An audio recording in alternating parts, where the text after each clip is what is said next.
Hello, everyone. Welcome to the first podcast of SHAcast. As I've mentioned before, this is the series we are going to do where we are going to invite students and a few professors from our School of Hospitality Administration, BU Shah, that's what we call.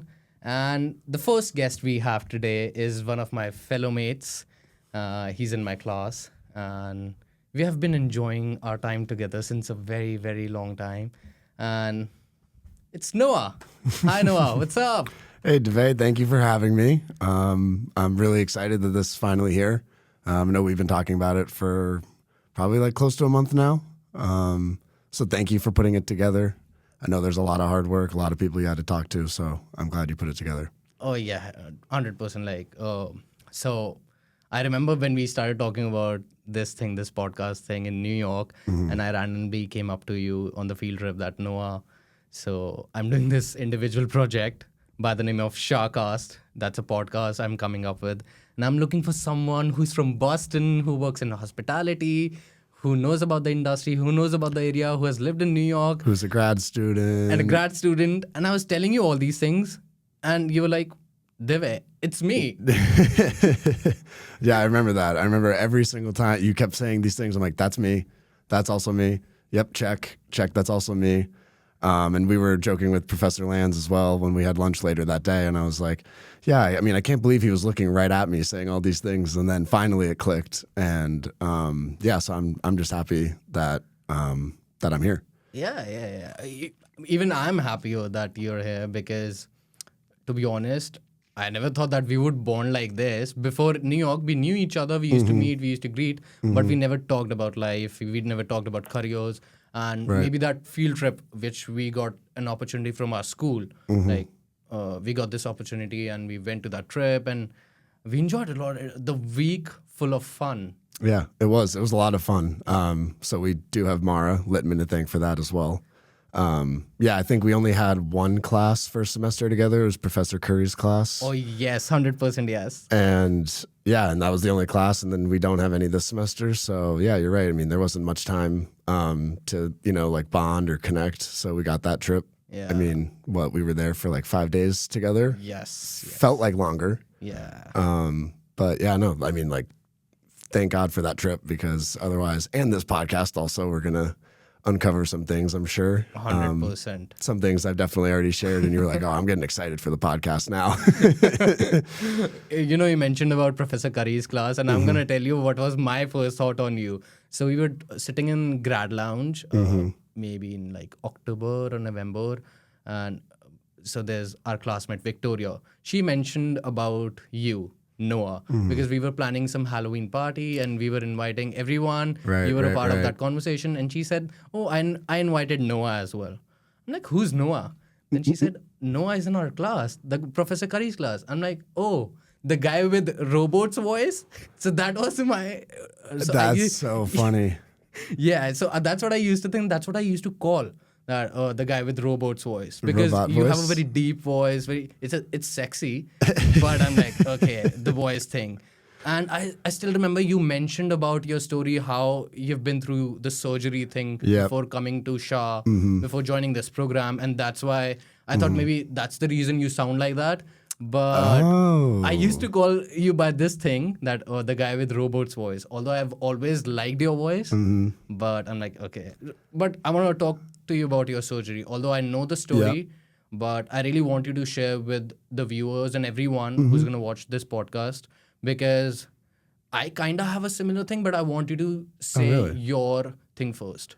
Yeah, so this summer, a lot of people have heard this story, so I'm sure people that are watching the podcast have heard it. Anyone that was sitting in Professor Katz's class that first day, they heard the story because I was 3 hours late or 2 hours late, was only there for the last 15 minutes because I was just coming from the surgery.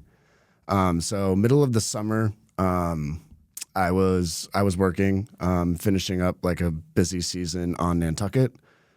Summer season's there, July 4th. It's all very busy.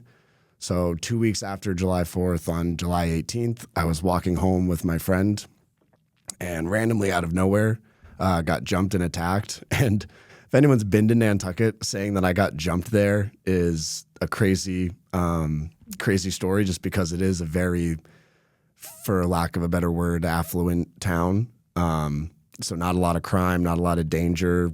Everyone can walk home and be totally fine, except for me that one night. And so I woke up in the hospital, and the doctor essentially told me. This is from July, right? This is in July, yeah. So July 2023. July 2023, correct. Yeah. So the doctor woke me up, and I thought, I had no idea where I was, and I looked at him, and I was like, oh, God, what time is it? Like, I really need to get to work in an hour. Like, and he was like, you have no idea what happened to you. I'm like, no. He explained to me that I had multiple skull fractures and a broken jaw in 2 places. Damn. Yeah. And so I had to get med flighted off the island to Mass General Hospital, where I landed. Don't really remember much about the night of. I mean, I remember leaving. I remember starting my walk home, and then that's pretty much it. I was with one of my friends. He sort of filled in the blanks. But yeah, essentially, I got jumped and broke my jaw. I didn't have to get it wired shut, thankfully. So I just had these screws put into the top of my mouth and rubber bands. So that was when the surgery I had gotten those out, and then came into Professor Katz's class. They put numbing cream in my mouth. And so maybe to your point of the reason why I couldn't like talk, or maybe my voice was deep, is because my muscles in my face were still like not really working, and I couldn't really feel them. Yeah, you mentioned about that thing in the class as well. And personally, at that point of time, I thought that you met with an accident and something like maybe a road rage or a car accident, something like that. No, yeah. But now when you told me about this story back in New York, and we were walking towards this restaurant, The Smith, and I was shocked that, dude, this guy went through a lot before coming here. Like, the physical hurt, and mentally you were not stable at that point of time, because you're going through something. Your family is there, your siblings are there. So I get you. Yeah. It's I mean, I'm curious to hear your story as well. It's actually not even the first time someone in my family has gotten med flighted off of an island. My younger brother got into a car accident. So we have this running joke that like the only way we like flying off the islands is through helicopter. So Helicopters. We've all done it, or me and my brother have done it. I don't think anyone else needs to do it. So I think we've maxed out our helicopter flights. It's very expensive also, I might add. Your dad is regretting having you guys. Yeah, he's regretting some of that.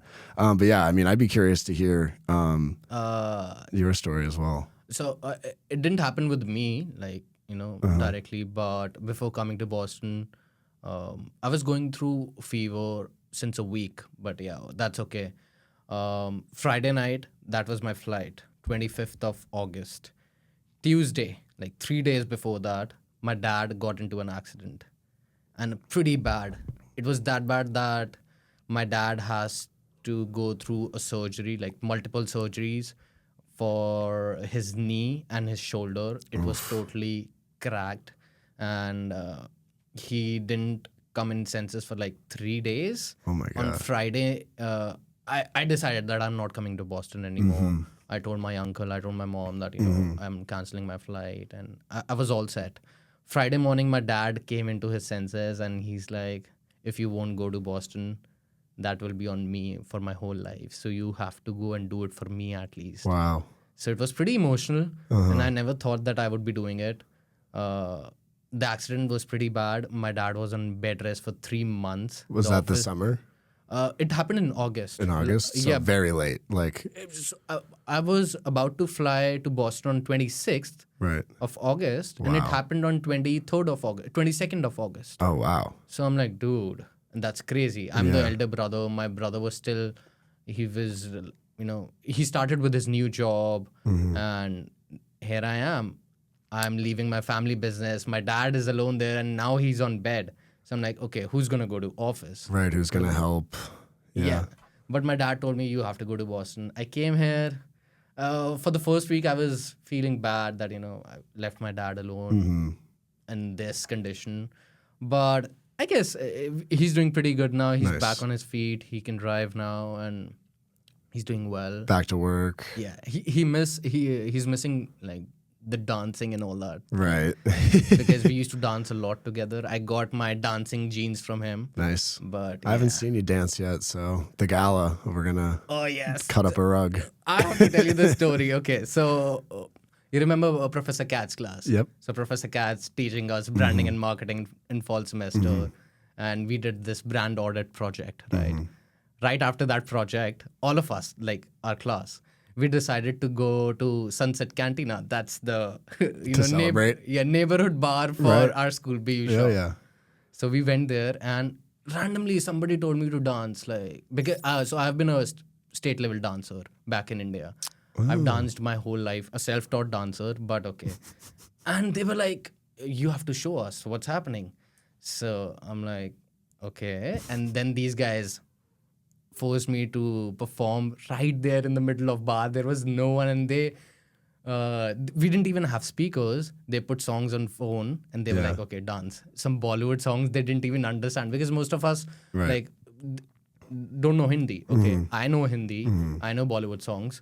But these guys didn't know that. Right. But they were like, just dance. And I did that. Everybody has that video. Nice. I haven't seen that video. I need to ask someone. Because I bet Sean has that video. I begged everyone not to circulate that video. Okay. But yeah, so this was the point. We went there, we danced, and that was amazing. But yeah, gala night, I'm wearing tux. You're wearing the tux. Oh yeah, we're wearing tuxes. We're going to cut up a rug. We're going to dance. It's going to be a good time. I'm excited for that also. 100%. But it's interesting you said that about not wanting to go back to school after your dad, because I had my story, my experience was a little, opposite. Like I was on the fence of whether or not to go back to school or to just get a job like in New York or Boston or what have you.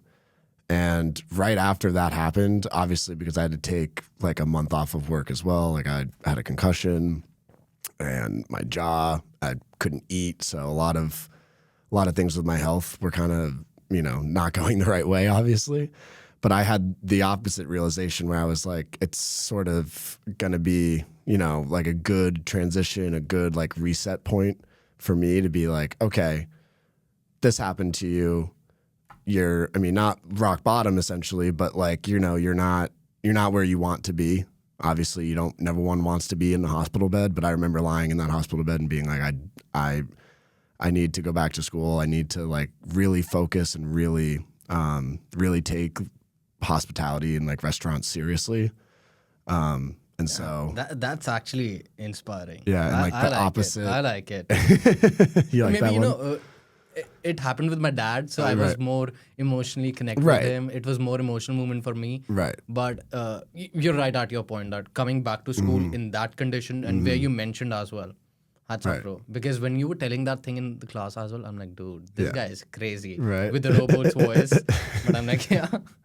But I hope the people listening don't think that I have a robot voice, because no, your voice is good. I think I could get a second career as ASMR, like voiceover. Are you stealing my job? Are you trying to take my job? No, I'll just be here whenever you need me to come on the podcast. But we are running together for the grad speaker. That is true. We are in competition for that.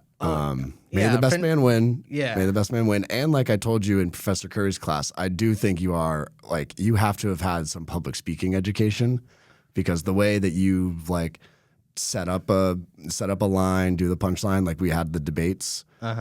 You were arguing and you were making your points very clear and very like enunciated, like a lawyer would be in a courtroom, which I thought was very impressive. Like we only had 2 minutes to talk, and you had delivered your points and given a conclusion like every single time. Which I told you after the class. I was like, I'm very impressed by that. Yeah, today. you told me about that. Yeah. You told me about that. And sometimes I wonder that. So the background I belong to, my first language is not English. Okay, right. My first language is Hindi. And during my childhood as well, I was always being told that, okay, maybe your English is not that good. Because in India, it's a taboo that if you don't know English, you're considered as uneducated. Interesting. Yeah, because our first languages are our native languages, like what we speak at home. But English is the necessity. We have to speak it. We are taught in English. Right. We are like, we are just talking in English everywhere in school. And Like part of your core yes, curriculum. exactly. All the books are in English. All the studies are in English. Everything. Wow. But obviously, when we come home, we speak in our native languages. So we are more fluent in that. So during my childhood, I had a very bad time in speaking English. I don't know why. Maybe because it was because of confidence. But now I feel like, okay, I'm in the US and I'm running for grad speaker, and everybody like you, even in the class, they tell me, okay, you are a good public speaker. I have to improve more, I feel. But yeah, we're good for now. There's always room for improvement with anything. Yeah. So I have few questions for you when we talk about, hospitality specifically, because we are from SHA, School of Hospitality Administration, and we are grad students. We're doing MMH, this specific course, Masters of Management in Hospitality. What brought you here? Because you want to tell us about your work, what do you do, and what are you working on? Yeah, so what brought me here is a quicker story. What I do is a way longer story. So I guess I could start with sort of what I did before coming to SHA. So starting out in around college, I want to say, like my sophomore, junior year of college, pre-pandemic, one of my friends, like I mentioned, I worked out in Nantucket. That's sort of where I've been for the last 5 years. One of my best friends from high school, he had a job working a food truck out in Nantucket. Okay. And he recommended me to work in the restaurant that the food truck owned. And so I said yes. We lived in a house that had 3 bedrooms, but we had 10 or 11 kids living in it. People sleeping on the ground, people like air mattresses for 3 months. And I worked as a food runner.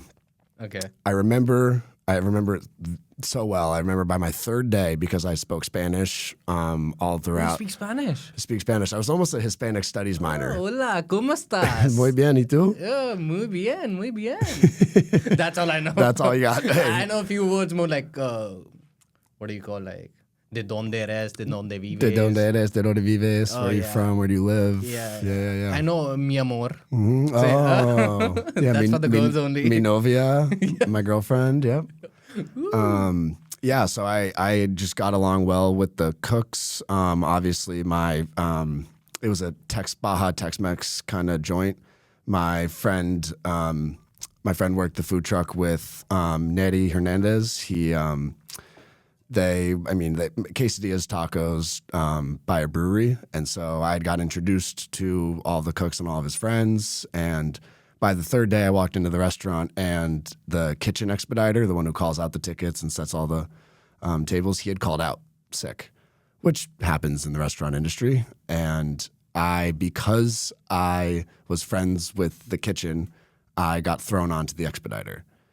Now, this was a restaurant that had 2 floors and close to, I want to say, 45, 50 tables in total. Mm-hmm. And all of the menu items were in names. So like all the quesadillas had like names of places on the island. So I didn't know the ingredients. I just knew the names.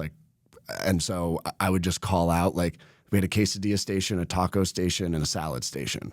And I would just yell whatever the word was, because I didn't know what it was. I didn't know if it was a salad, quesadilla, or a taco.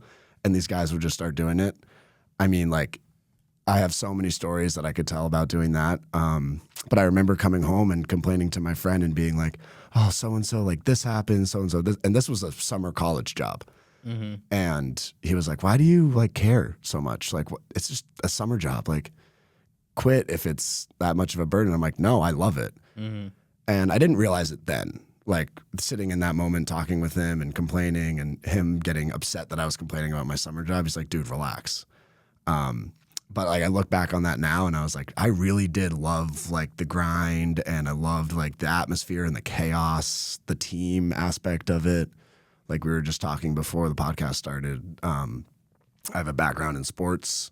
Yeah. And I mean, that really was kind of what got me into hospitality, obviously, in restaurants. What sport? I played soccer growing up. Damn. Yeah. So I played soccer starting at the age of 3, and then when I went to college, was recruited, didn't end up playing there.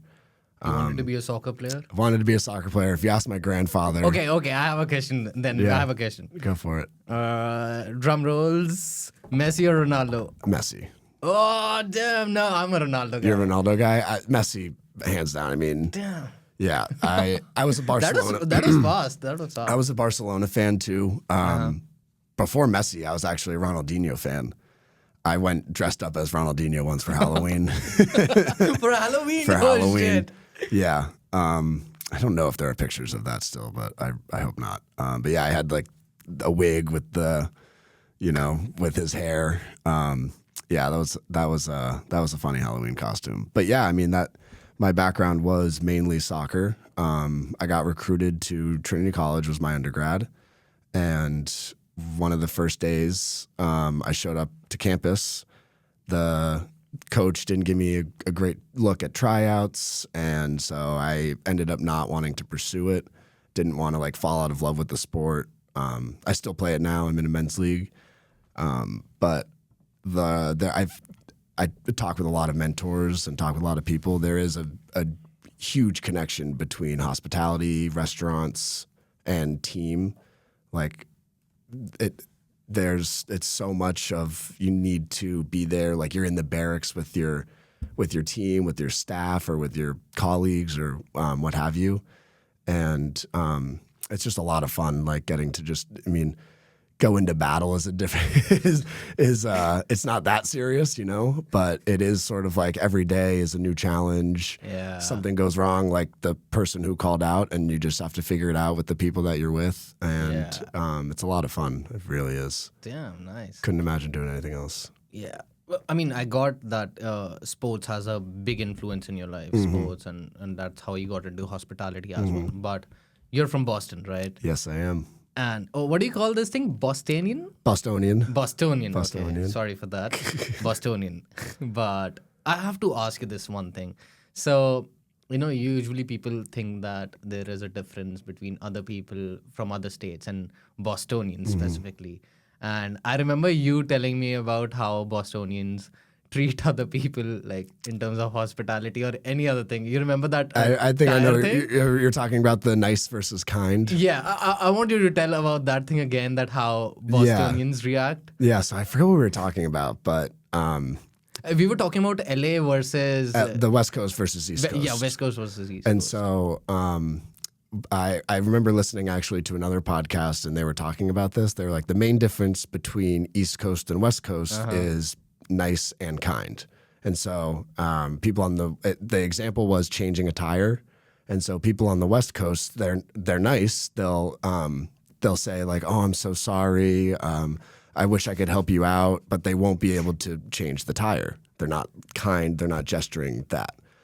Flip it to the East Coast, they're kind but not nice. So they'll go ahead and fix your tire for you, but they're going to be mumbling and grumbling the entire time. Oh, like you don't know how to change a tire, like you don't know what you're doing. Like, come on, and then they'll just go in there, do it for you, and then send you on your way. So we're kind. We'll be there for you, And I think Boston especially. I get it a lot when I'm working, where people will say like, "Oh, you're the nicest server in Boston," and I'm like, that can't be true. And then I'll go out like with parents or some of us, and we'll be sitting around the table and be talking and thinking like, were they like rude? And I was like, I don't think they're rude. I think that's just like the Boston like vibe to them. Like they're just a little grunting, a little mumbling, a little like, yeah, here's your beer, here, here's your chips, here's your food. And I mean, it's definitely different than like, I worked out in Park City, and everyone is, super nice and super like, oh, can I get that for you? Like, let me take your coat. Like, here's all this and that. And I like don't see that really happening in Boston, which is funny. But you're a Bostonian. I'm coming from India, totally different world. This is the west side, and I'm from the east side of the world, and the culture there is pretty different. But, before coming here, many people told me that, Boston is not welcoming. People won't be nice. Boston is not that great. And what has your experience been mainly with? Yeah, that's what I was going to tell you, that I loved it. Yeah. I have started calling it home. Oh. Yes. Wow. I always say, even in class, I tell my friends that, okay, Sameed, I'm going home. Sean, I'm going home. Or Marcy, I'm going home. I always say home. And my mom doesn't like that, because when I'm talking to my mom on FaceTime and I tell her, she wants you to come home, like. She always says, home. That's not your home. The home is back in India. Right. That's where we live. Because in India, we usually, like, parents live together. Right. We live with our parents. Even if we are like in our 30s or 40s. My parents are in 50s. And they're living with their parents as well. So you can imagine how things work in India. Mm-hmm. So I loved it. The city accepted me. I accepted the city. And I've never faced anything wrong till now, or any, the Boston reaction, what I was expecting after hearing out people. I didn't get that yet. But I loved the city, and that's what I can say about it. Do you have any plans to stay? Well, I still have my work permit. So I'm going to stay for that long. And I'm looking for jobs. I'm having opportunities in my hand, thanks to career services we have at SHA. Nice. And the networking, New York trip, it helped me out so much. Well, yeah. So much. Specifically, okay, I have to tell you this thing. I didn't tell you about this thing. You remember we went to Spherical, right? So we went to Spherical, and I told you that I loved this brand since the beginning, because Adam Wallace, the CEO and founder of this brand, he came to our class as a guest speaker in branding and marketing, Professor Kat's class. And I was a fan at that point of time. Since that time, I've been following him. I've been talking about this brand, Spherical, and finally, we got to see the brand, their office, and the founder, Adam Wallace. So I made this a normal video, okay, and I edited out and posted on Instagram out of nowhere. It was just like an elegant, about the visit, a classy video, elegant. And I still remember we met Chloe. She works there at Spherical, and she mentioned about this thing, that they don't post any random thing on their Instagram, because their aesthetics are pretty clean. They're very specific with their content. So I just posted a video on my Instagram, and did they repost it? Exactly, they reposted the video. That's and so I'm cool. like, whoa, this is good. This is big. And then the page followed me. Spherical's page, like official Instagram page, they followed me. I'm like, okay, this is good. So they have an office in Barcelona and LA as well, and an office in New York. Everybody from that office came on my profile and started checking me out. Like, okay, who's this guy? Wow. So you might be getting a job out of it. I Post wish. a video, and then that's... The best part is yet to come. What happened next day? Adam Wallace, the guy who founded Spherical, he came on my profile. I was following him from that day. He came on my profile. He saw my work. He commented on my LinkedIn, good work. We loved having you guys and all. And then he followed me on Instagram. And dude, I don't know. Maybe I'm sounding kiddish. No, but it was like starstruck. Big. Yeah, it is big. It's the CEO of the company. Yes, exactly. I loved it. And I'm like, yes, Adam Wallace, you followed me. Finally, it happened. So that was a moment. Send in a job application. That's what I'm planning to do. I had a word, but yeah, let's talk about this thing later. Yeah, of course. Moving ahead, we're talking about Boston. Yeah. What's social life in Boston? Because I want you to give out the true, point of view to the people who are coming to Boston now. Yeah. From the West Coast or maybe from different countries. How's social life in Boston, and specifically in Boston University? Do you guys have we guys have a pub by the name of BU Pub as well. You don't know that? I know that. There's a BU pub as well. But we can talk about that later. But you have to tell me social life, because you have spent your childhood here in Boston. Yeah. So, I mean, it's funny a lot. I obviously grew up like high school, living here. So my experiences are very contrasted. It's, being under 21 and being over 21. So the going out scene, it's a lot less like New York because all of the different neighborhoods of Boston are a little bit more spread out. So the only way to pretty much get from, say, like the South End to Back Bay, unless you want to walk for like half an hour, is through Uber, which thankfully has always been a thing from, you know, my going out days, I suppose I could say. A lot of people end up going out in Southie, in South Boston. There's a street in Southie on Broadway that has like 5 or 6 pretty big bars. I would say that's the majority of where people our age go out or tend to spend their time. The Back Bay, Seaport, and the South End are also in that general mix. In Fenway, you can see some things like Lansdowne, Lucky's is in Southie, but anyways, there are a lot like scattered around, and it's a lot less of like a, you know, bar hoppy going place to place during a night. It's kind of like one final destination. I could give like a list of like a couple of my favorite bars going out. Loco, definitely. They just opened one in Fenway too, kind of right around the corner. They also have one in Southie as well. That's a restaurant? Loco is a restaurant? Loco's like it's like a bar restaurant. They have tacos, quesadillas, like Tex-Mex vibe to the food. And then Committee, which is, I believe, in the Seaport. They're like... Seaport is expensive, dude. Seaport is expensive. Seaport, if you're looking for anything that looks like New York and has New York prices, head right down to Seaport. I remember I went to the Grand. Yep. Okay. Oh yeah, the Grand is that is number one probably. Paid $30 just to enter, and not even in the VIP area. If I had to enter into the VIP area, I had to pay 20 more. So I'm like, dude, $50 just for entrance, and we did that. Yep. Luckily, I got into VIP area without paying anything. I snuck in. Yeah. I'm like, yes. Yep. I was feeling so good, but drinks were fine. I mean, drinks are all right. I mean, I honestly haven't been there in a while. Like probably since early college days, because it's so expensive. You know, we are surviving. I know together. we are. Yeah. So yeah, Committee in the Seaport. And then I'm gonna have to plug my own place. Eastern Standard definitely has some of the better cocktails. I've heard about your place, and I've heard about you as well. Yeah.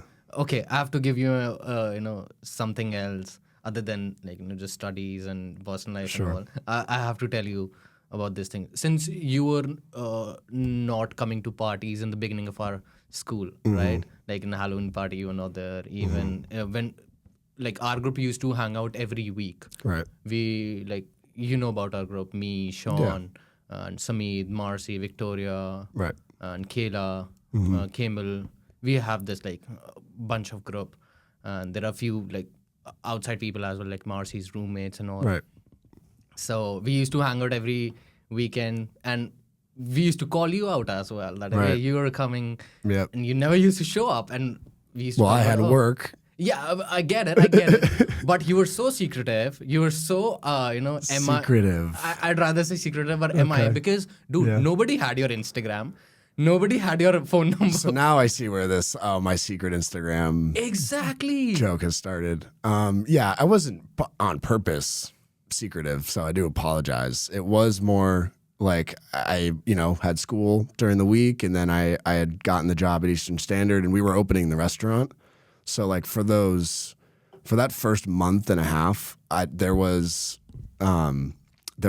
a day that I had just completely off. Either I was in school here or at the restaurant there.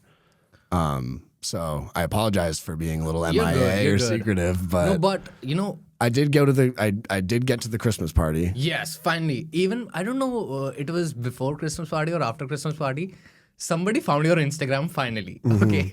And they posted the screenshot of your Instagram in our group. Yep. And I can't take names, but people were going crazy. Oh, finally, I found Noah. And I'm like, okay, Noah is a big thing, I guess. Was it Tristan or Grant? I'm not naming anyone, but I still remember. I remember the person as well who texted, finally, we found Noah. And people were reacting with hearts on your screenshot, the screenshot of your Instagram.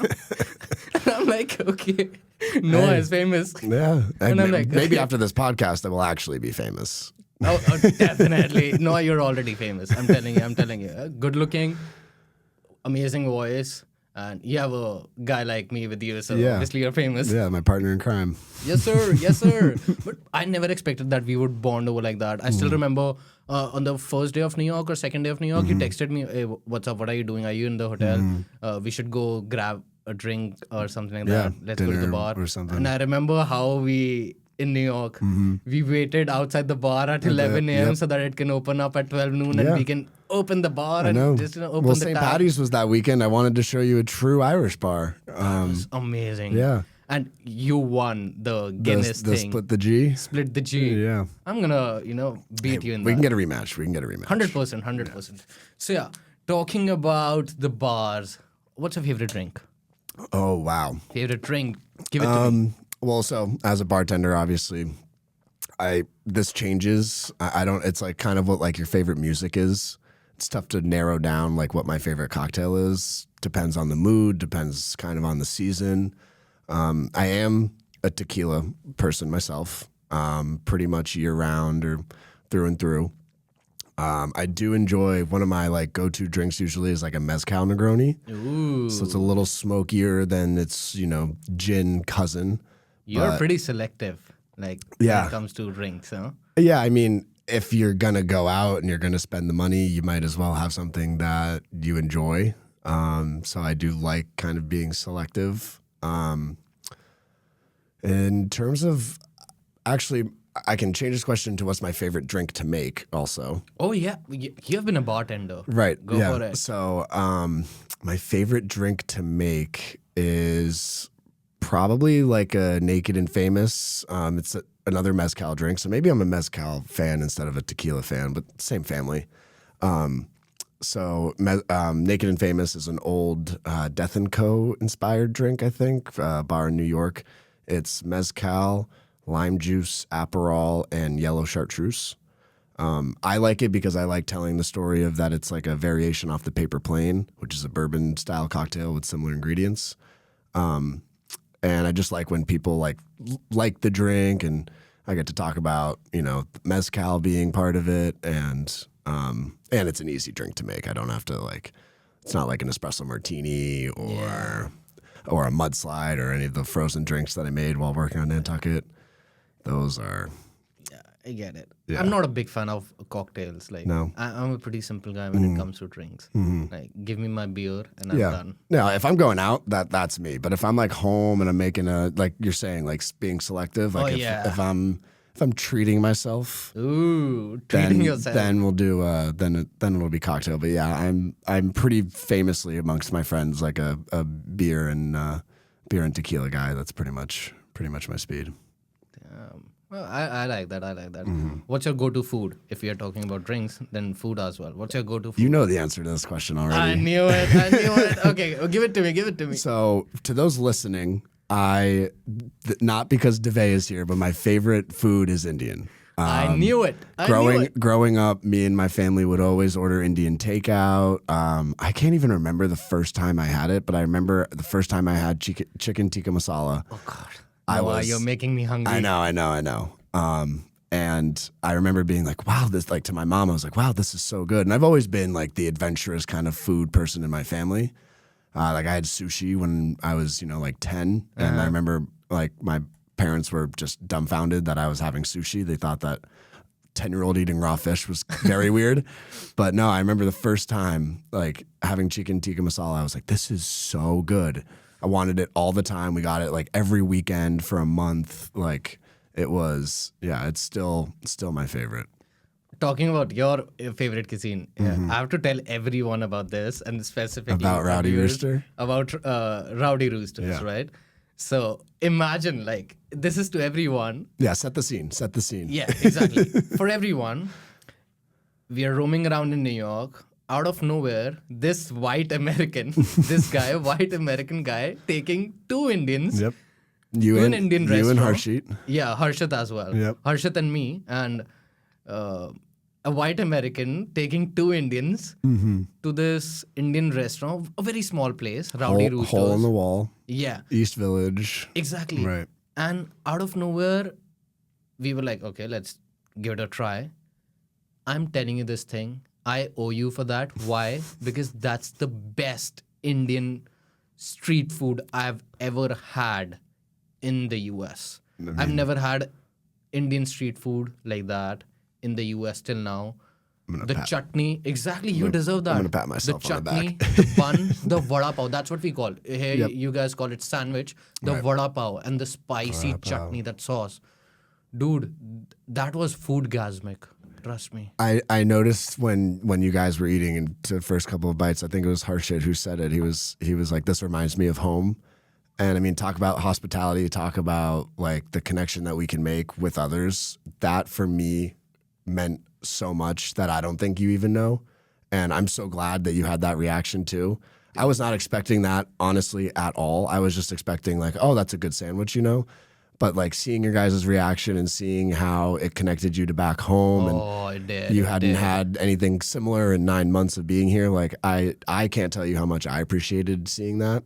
And that wrapping this all in together to hospitality, like that is why I am doing what I'm doing, is seeing those moments, making those moments happen for people, like seeing that reaction.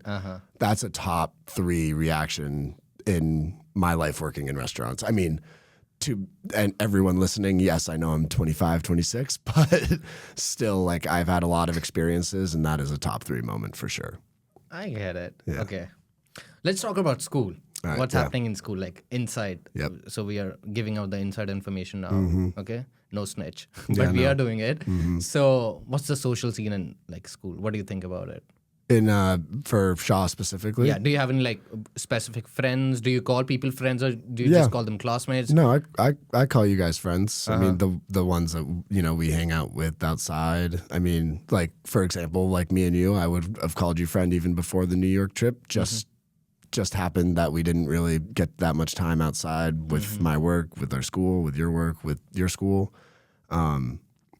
So, I mean, the social life is, you know, sort of what we kind of can do. Like birthdays will come up, holiday parties will come up, like the Christmas party, and the Secret Santa gift exchange.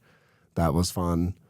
And I mean, like any sort of like hanging outside. I mean, I think the group is pretty much like, you know, like. We have a big group. Right. I think it's like 15, 20-ish of us around there, ballpark, I would say. I mean, I feel that we have a big group. Then we have groups in groups. Yeah, right. So, but that's okay. We're good. You have the gender split a little bit, you know. Yeah. There is like a girl gang. The girl and then gang. there are guys. There's the guy gang. You know, so I mean, yes, we bonded over in spring semester. We knew each other since fall. We have talked a bit, but now we talk a lot. We sit in Grad Lounge together. We're doing a podcast. I mean, that's where most of the social life happens, is in the Grad Lounge. That's true. Grad Lounge is my favorite place in the school. I'm telling you. What's your favorite place in the school? I don't want to steal your answer, but yeah, probably the Grad Lounge. Grad Lounge? Yeah. I mean, I mean, you've seen me hang out there pretty much like all day. Not more than Sean. Sean hangs out. No, the other day I did beat Sean into Really? the room, yeah. But Damn. I know. That's First time all year. Damn. but we're talking about Sean. So, like, I have been very close with these two people, Sean and Sameed, since the beginning. Right. And everybody knows we are the boy. So, everybody started calling us the boys. The boys. Of, you know, Shah. And we gave ourselves this name because I went on a trip with Sameed and Sean to Texas. We visited Sameed's parents. Oh, fun. They were lovely, amazing. And since Sameed is from Pakistan, we share the same culture. Right. So I felt like I was at home. Right. But the name we gave ourselves, 3 of us, is like, we have a group on iMessage and we call ourselves the Shy Boys Club. And we are not at all shy because we talk to everyone. Nope, you talk to everyone. Exactly. You know me. Yep, I know you. Sometimes I think that I should stop talking, but I still don't. So yeah, sorry for that. No, but it's good you got a podcast then, so you can just get it, you know, get it all out, and then that's it. Yeah, that's true. But yeah, talking about school, which class was your favorite class? I want to know. In fall, spring, any class. Give me some insights. Okay. Let's see. First semester, it's hard for me, just because it's split kind of 50-50 between two, so I'll say both of them. Professor Curry's class, I really loved. I really liked the emotional intelligence, like that kind of side of learning about human resource, just because a lot of what we were reading, I hadn't seen. I mean, we've read Danny Meyer's book. I'm sure you've heard of excerpts in it. Yeah. It's kind of like our Bible in the school. But listening to like academic journal or reading academic journal writings about the same stuff that he preaches in a more like scientific way was really cool to see. A lot of things that should be second nature that, have to be taught was interesting to see. So I liked his class for that. And then I also, because my brand audit was Union Square Hospitality Group. Oh, I didn't know that. I didn't know that. Yeah, in Katz's class, I loved that. I loved like doing the research on it. I had already read the book. Rereading it through a different lens was really cool, like through the branding side, through marketing. Getting to talk with their director of marketing, Kelsey Byrne, that was really awesome. And so, yeah, I think it's an even split between those two in the fall. And then in the spring, this semester, we, just because of my background in restaurants, we have a class that looks at the future trends of restaurants with Seth Gerber, who's a managing partner of Mita, rather. Sorry, Seth. It's really cool getting to like talk about those statistics again through all of the different lenses that we've learned at Shaw, and talking about things that I've experienced firsthand, like mental health, for example, and how kind of, for lack of a better word, brutal restaurant shifts can be that I've done personally firsthand. Like 12-hour bartending shifts, not leaving behind the bar, like, doing that over the course of like 6 days a week for 4.5 months, as, or whenever long it may be.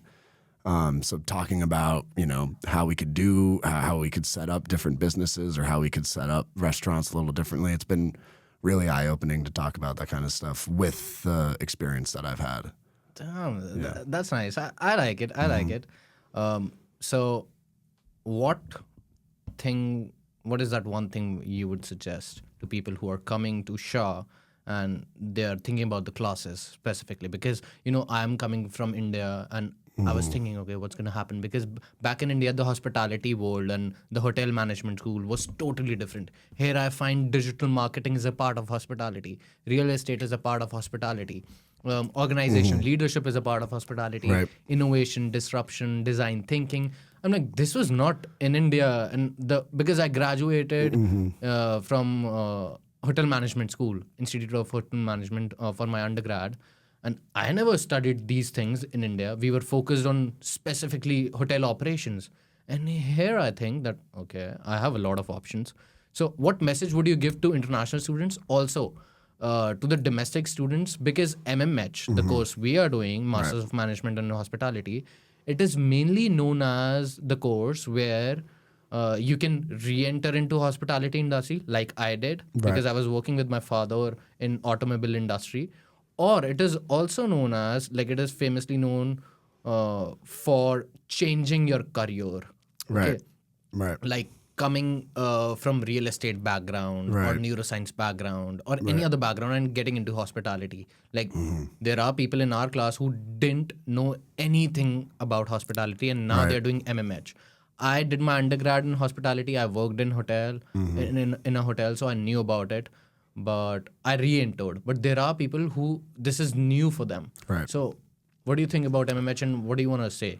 I mean, for international students, there isn't much that I can sort of give advice on. Obviously, being from Boston, I don't have that perspective.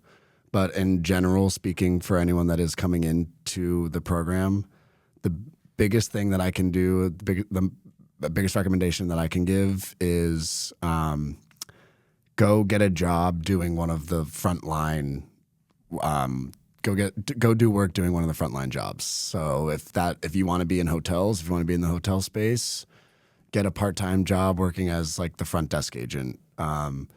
interacting with the people, being that person that's on the ground floor, seeing how the operations are done from the bottom up. Go do a job working in the housekeeping division. For restaurants, go get the food running job, bar backing, bussing, serving, whatever it may be. As you move up in the industry, I've noticed it. One of the smaller restaurants I worked at, I worked my way up to assistant manager. Someone going in right away being the manager doesn't know how those servers, how those bussers, how they feel after 12, 10, 8, whatever hour shifts. So getting that background of being that person in that role will definitely translate when you when you graduate the program, after you learn the business side of things as well. You'll have all the tools necessary. You'll be fully equipped to be that person that can manage those people. You'll know what the busser is feeling on that certain day. They just worked till 12 o'clock last night and they're coming back in at 8 a.m. To be a little bit easier on them, to be, nicer, more welcoming, maybe send them home early. They've been through a lot because you've been there, you've done that. So anyone that is coming into the program that may be switching from another career or doing something else, I would 100% recommend as you go through school, like I'm doing now, I'm serving. As you go through school, definitely get a job doing one of those frontline workers. I know a bunch of people in our program are doing that in hotels, or what have you, whatever the business may be. It's great exposure. You deal with the people, you deal with people within and guest facing as well. So that would be my 100% recommendation for anyone coming in. No, you're right. Actually, start working as soon as you come. Yeah. I mean, I can talk about this thing from an international student's perspective because we are only allowed to work for 20 hours. So you guys can work for 40 hours a week. Interesting. But we are allowed to work for 20 hours and that is also on campus. For international students, and this is for the viewers, and especially the people who are coming from from different countries, these guys cannot work for more than 20 hours and you have to work on campus. You cannot work off campus. There are, on-campus jobs available. There are many jobs and you can apply for them. It's a tough competition. But I've been working for 20 hours since the beginning. I was working for 10 hours for fall semester, but then I decided, okay, the workload is not that much. I can earn some extra cash as well, from on campus. Right. But I started working 20 hours in spring semester. I'm liking it because the city can be expensive, I'll be honest. Yeah. It's Boston, it's the US. I'm coming from a different country where the currency is definitely different from US dollar. So I was okay with it, but I would agree on this thing that anyone, even domestic students or international students, if you're coming here, start working. It will gain your experience. Right. You can put it in your resume, and definitely you're getting to earn. So obviously, who doesn't like some extra cash? Yeah, making money is also very important. The best piece of advice I got from one of my there are two important things: money and honey. That's true. Yeah, that's true. The best piece of advice is you have both, by the way. Got money and honey. Yeah, you that's have true. both, right? Yeah. See? Well, money, I don't really know, but working in Eastern Standard, okay. Yeah, part time. But no, it's the greatest piece of advice I've gotten. Is align any job you're going to do, make sure that it's something that aligns with what you want. Good company, it might not be as good pay as something down the street, but if it's a company that has the same beliefs that you believe in, you think that you can grow or it can help you grow, either way, that is where you should be. Don't take a job to just make money. I know, money and honey, but it is very important because that is how you're going to grow your career and help you take the next steps that you want to take. True. Okay, now to the next segment of the podcast. Since we are in Boston and we have talked about New York, I want to talk a bit more about it. Sure. Why? Because you have lived in New York. Yep. You want to go back there again. You're a Bostonian. I want to ask you, because usually people think that these both cities are in the East Coast, and New York is big. Like everybody wants to be in New York. I manifested New York. You remember I was telling you in New York that, it feels like my dream is coming true. I'm walking on the streets of New York wearing suits, feeling like Harvey Specter. Yep. So give me a comparison between New York and Boston. Give me that. A comparison. Similarity? Both. Like, give me a difference, give me a similarity. I want both. Well, so we sort of already touched on it when I was describing like the nightlife. New York is so much easier to get around without a car. Their subway system, like blows Boston's out of the water. Our T system, I mean, we talk about it public all transport the is time. bad. Yeah, public transport here. I mean, I think that that's something that every single Bostonian or anyone living in Boston would agree upon. Yeah, the Green Line. I mean, the amount of times that I will get a text in my group chat for work that someone is running late because of the Green Line. If I got a nickel for every time, I wouldn't need to work anymore. I'd be a millionaire. Yeah, I wouldn't need to work anymore. I would have money. Yes, I mean that's kind of I think the main difference of that I've seen living in both New York and Boston. New York is so much easier to get around. It's $3 subway ticket. You're there. And really walking easy. in New York doesn't feel like walking. I feel so. In Boston, you It's feel nice like and flat. Yeah. Boston's all these hills. I feel like I'm on a hike every day. I feel like that. It's uphill both ways somehow. I don't know how Boston did that. There always is an uphill somehow.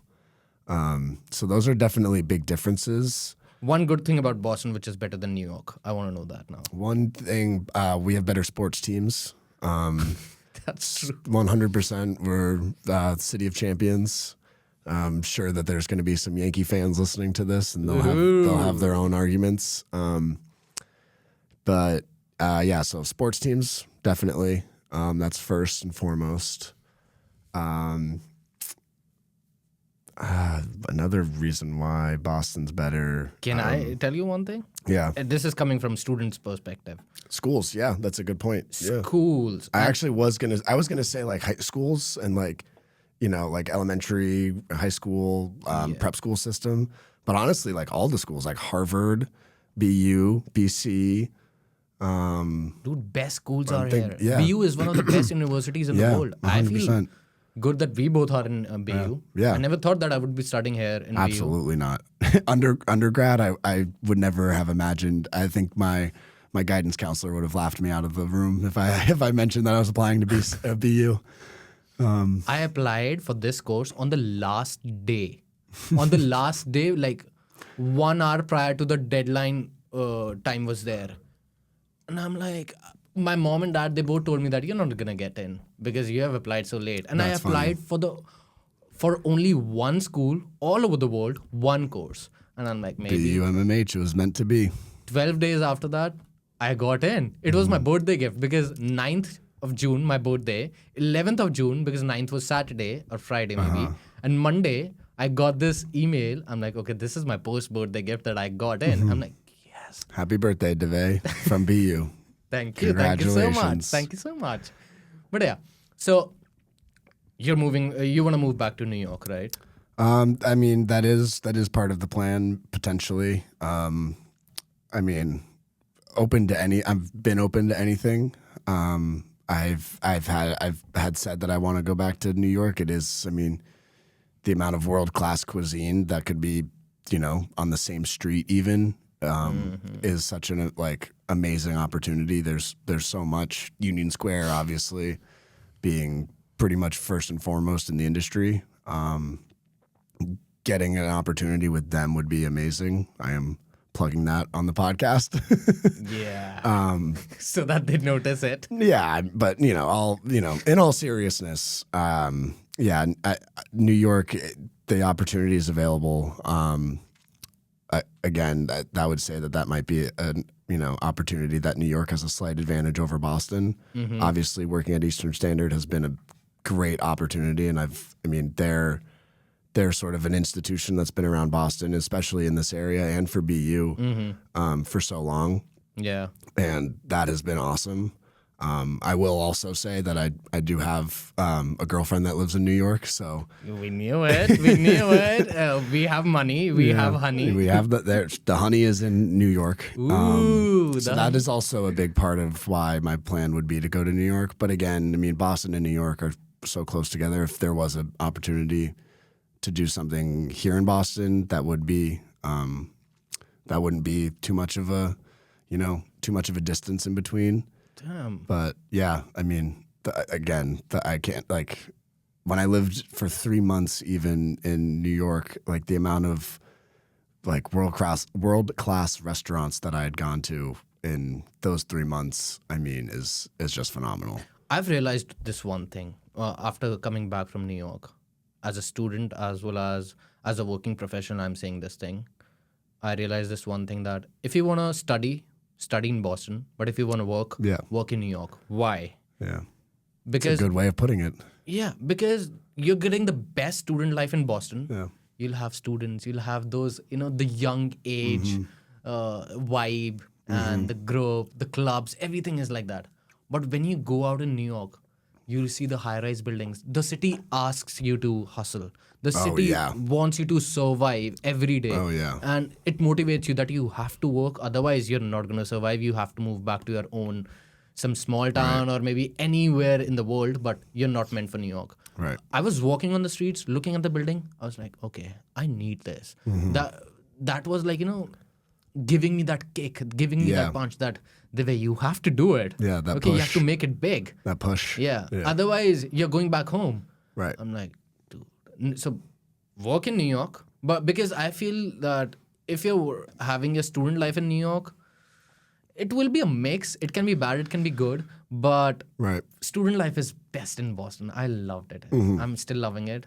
But yeah. I agree. A lot of my school experience, like high school, like secondary, that was in the suburbs. So it was very like you knew you were in school.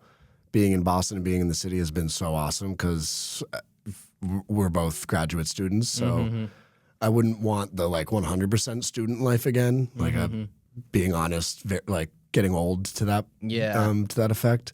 But it is nice. It's the perfect balance. It's the perfect mix, to your point. Like you have your classes, you do your schoolwork, and then you have things to do, things that distract you, things that don't feel so much like school is the only thing. Yeah. Which has been, I mean, the best part about being here. You're right. You're exactly at the point, and I think we both agree on this New York and Boston thing. Yeah. But yeah, I hope that we both move to New York very soon for working. But if I have to advise any person coming from, even from like the other state of US or back from India or anywhere from the world for studies, come to Boston, baby. Come to BU. Come to BU Shah. Come to BU Shah. You have everything here. Okay. We'll be getting our paychecks from Shah, right? I guess they're paying me for this. No, they're not. This is my project. They're not paying me. You're for getting this. a credit. You're getting paid in a credit. Yeah, I'm getting a good conversation. Yeah, I'm getting, that's true. Good I'm networking. I'm learning. Yeah. So okay. Before we move to our rapid fire questions round, that's gonna be the last part of it. Okay. I want to ask you something about like what are you looking for now, like career, future goals. Like, give me this thing. I mean, I could sort of explain what I've been up to the last month or 2 months or so, networking as we kind of graduate. I heard that you got some job offer today. I want to know about that as well. So yes, there is an offer letter that I got for a management development program. That would be in New York. Would be really cool. Would be a really great opportunity to sort of learn how another like an actual restaurant group. I've never worked for a group that has more than 2 restaurants. So getting to see an operation that has 7, 8, 9 restaurants, even 1 or 2 here in Boston, would be really cool. I'd be working in like the corporate office. I would be shadowing a bunch of different divisions. So it'd be a great opportunity to learn on that perspective. Those are the jobs that I've been looking most for, are the corporate, bigger restaurant groups that, like I was talking about before, that align with similar values.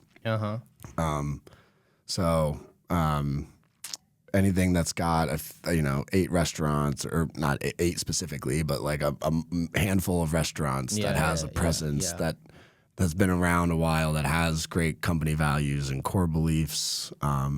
That's sort of what I've been looking forward to do. There's no role specifically that I've been, like, we just had a director of beverage, like a beverage director, come and speak in our class yesterday. And like his job sounds like something I would 100% want. Conversely, one of my friends is a business her title is restaurant developer, or like restaurant business developer. I forget what her actual title is, but she essentially does all of the groundwork opening restaurants for this group, does all the market research, menu development, helps with architecture, helps with engineering, helps with all that planning. And like her job sounds like my dream job. Like there's so many jobs that sound like they could be my, dream job, quote unquote. So I get it. I've got a lot of different paths. Since you're talking about the career, I need this answer from you, because this is for the future, for upcoming students as well. Right. And I want to focus on that as well. I talked about career services in SHA, and you mentioned about guest speakers. Give me a short answer, a quick answer on this thing. What do you think? Like SHA helped you, like our school helped you out through career services, through guest speakers, and through networking? Did it help you to get more opportunities and get better in your preparation for your future goals and career? What do you think about it? I think yes. I think my experience has been a little bit less formal than career services. It's been a little bit more informal. Like I've had help from professors like Professor Katz, Professor Seth Gerber. Professor Katz is the best. I feel so. I'm not saying it just for the podcast.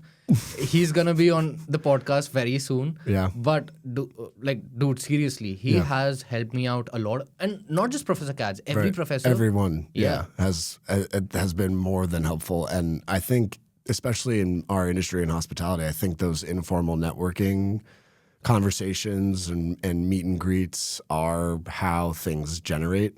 Like I, in Professor Katz's class, like obviously learned a lot in branding and marketing, a lot of valuable lessons to take from there. But the way he helped me the most was when he wasn't even my professor. It was just, someone helping a student find what they want to do. And I know he's going to listen to this, so thank you, Professor Katz. Thank you, Professor Katz. I mean, I've thanked him, like 24 times, but I seriously can't thank him enough for, all that he's done to help me, my career. And that goes for Seth as well. Like in our restaurant class, we talk a lot about. I heard about him. The restaurant was great. We got an opportunity to have a meal there. Yeah, in the fall. Mm-hmm. That was amazing. I know. Yeah, it's great. Good. It was so good. I didn't even know. I didn't even connect the dots. I like at that moment in time that there was a BU, professor that was the managing partner as well. But I was just enjoying the food. Damn. Yeah. But yeah. So I definitely think it's helped. I think it's been less formal, more informal, but I think that's, the best way to go about it. Yeah. Okay, now we are at the last segment. Rapid fire. We thought that this is going to be just for like 30 to 40 minutes. We have been talking for around like more than 1 hour. Wow. Yeah, 1.5 hours. Hey, time flies when you're having fun, man. Yeah, I would do this all over again. I mean, this was awesome.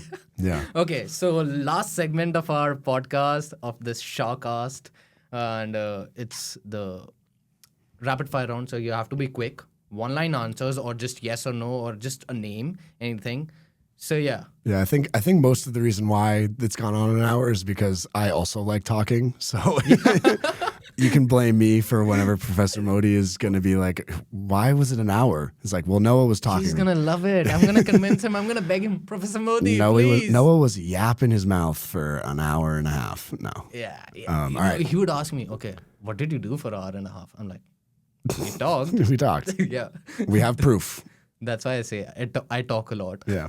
It can be a turn off sometimes, but okay, I don't care. So one question. So this is a rapid fire round, and the question, which is the first one, and it is coming from every grad student, and I know the answer as well. But what is that one thing which you want back in our grad lounge? Give it to me. Coffee machine. Yes. To everyone listening, we have for the entire, maybe it's like the half of the first semester and the whole second semester. Yeah. We have been without a coffee machine in We the grad both lounge. fold our hands. Please. Please. We need our coffee machine back. I think I speak for every graduate student, and I'll keep this short because I know it's rapid fire. We run on caffeine. We really need it to do well in school. So to get, if you want us to get good grades, we need the caffeine. In all seriousness, I mean, Professor Katz, please put in our word. See the grades. We've been trying with Tristan too, and I think Tristan, do it. If we can give a graduation gift as a graduate class, even just for the next class, I think it would be a nice. I know we'd get a plaque. Graduate class of 2024 donated coffee machine. Oh, yeah, that can be a good idea. Trust me. But yeah, coffee machine, we need that back. Okay, on to the next question. Most embarrassing moment in class. Any class, give it to me. It can be about you or anybody else. Most embarrassing has to be Professor Katz's first round of brand audit presentations. Giving a very quick story of what happened. So we went up for our presentation, and we had a lot written on our slides. And like I have been talking about, I'm kind of a yapper. I don't actually really even remember what happened because I think I blacked out, and we were supposed to have a 15-minute presentation. I think I talked for 12 by accident, and the timer ends, and we hadn't even gotten to like our 5th slide, and we had like 12 more slides to get to. Yeah. And poor Ebby was looking at me like, what just happened? And I was like, I don't know. I think I got nervous and panicked. So yeah, that was definitely. I agree. His rehearsals can get, a bit fussy and like nervousness and all that. Right. We planned, like the whole plan that we had, we completely went back to square one. Yeah. And our final presentation was awesome. It flushes down into the toilet. Yeah. That's it. That's what happens. No, but he helped us. He fleshed out all the problems, and the final round was, he always does that. Yeah. Final round was good. Favorite professor? Give it to me. Give me the name. Come on. I gotta go. We'll go with Professor Katz. Oh yeah. Dude, I think that we have been talking about him a lot. Yeah, he's gotten a lot of mentions. Are we crushing over him? No. Well, I do see him. We stay in the grad lounge. I see him. Oh yes. See him, upwards of 5 times a day. I can say like that. That's how he does it always. Oh yeah. It's like always the eyebrow thing, but yeah, he's good. He's good. Very nice, been very helpful with everything. Last semester too, very helpful. Top 3 essentials to go to the class at Shah. Top 3 essentials. We already talked about it, but coffee, number 1. Some form of caffeine anyways. If you don't like the taste of coffee, green tea, whatever. Caffeine. Celsius. We have Celsius here. Yeah. Laptop, obviously. Yeah. Adjacent to that would be laptop charger. I've definitely had a dead laptop. Yeah. And then your brain. Your brain would be a good one. Your brain. Bring your thinking cap for sure. That's true. That's a good. Favorite club in Boston? Favorite club? Yes. Don't go to clubs too often, but Lucky's Lounge, that's a good one. They also stay open later for those that work until midnight. They do stay open a little bit later. Okay. Which is nice. Okay. Next one would be, if you get a chance to swap your life with one professor. With one professor? Yeah, from our school, who would it be? Seth Gerber. Really? He's doing exactly what I want to do. Oh, yeah, exactly. Yeah. Damn. And with one student, who's that other student? Swap your lives with that one other student. Yeah. It can be a girl or a guy, anything. That's a great question. I gotta say Kenny. Really? Kenny. Same Nice. reason as Seth, because Kenny has started his own business, started his own restaurant.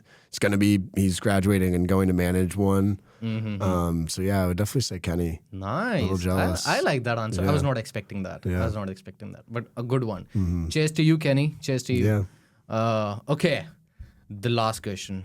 It is going to be the most important one. I want your view on this. It's a serious question. Okay. And can be a controversial as well. So be ready for that. Drum rolls again. Does pineapple belong on a pizza or not? Wow. Give it to me. That's the question. Yeah. Does it belong on pizza? I would say not always, but Whoa. I do enjoy it. You on like pizza. it? Yes. You have given me first reason to not like you. Yeah. I would say the Hawaiian pizza that's pineapple and ham. No, that's not. I don't know why that was the combination that someone came up with. I throw a pizza order out there for someone to try. Pineapple, pepperoni, and jalapeno. I promise is good. Just give me cheese pizza. Cheese. All right. Yeah.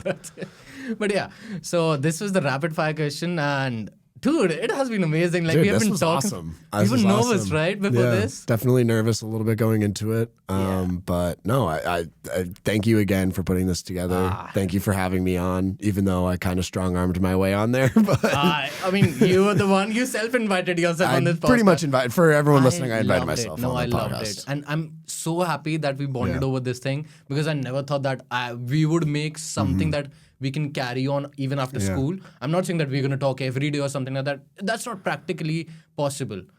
And I'm telling this for everyone, that you cannot talk to your friends every day. It's going to happen. Relationships with your people, with your friends are going to change. But this is something which you're building right now at grad school, in your mid-20s, you can say that, or early 20s. And it might stay for your whole life.